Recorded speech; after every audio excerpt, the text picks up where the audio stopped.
সন্তানের লাশ ধারে করার চাইতে বড় বোঝা বাপের জন্য আর কিছু নাই। আল্লাহ আমার কলিজার টুকরা সন্তান সারা বাংলাদেশের বাইরে কোরআনের তাফসীর করত।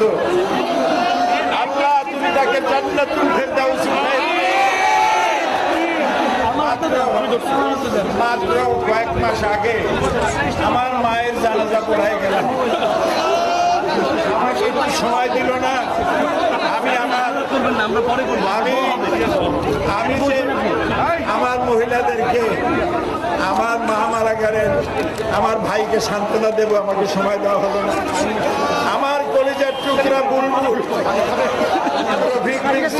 গতকাল চলে গেছে। আমি জানতে পারলাম আজকে আসরের নামাজের সময়।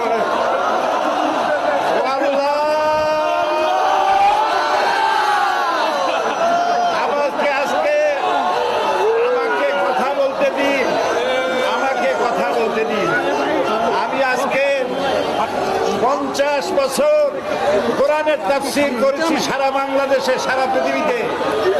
আমাকে বানানো হয়েছে যুদ্ধ অপরাধী, আমাকে বানানো হয়েছে চোর, ডাকাত, হত্যাকারী, ধর্ষণকারী। আমি আল্লাহর নামে কসম করে বলছি, আল্লাহ তোমার জাতের কসম, তোমার ইজ্জতের কসম, তোমার সম্মানের কসম, 1971 সনের এক ফোঁটা পানি বা কাদা আমার গায়ে লাগে নাই। আমার শুধু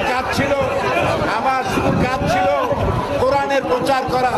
নাস্তিকবাদীরা সহ্য করতে পারে নাই, জালিমরা বরদাস্ত করতে পারে নাই, যার জন্য আমাকে বন্দী করে রেখেছে।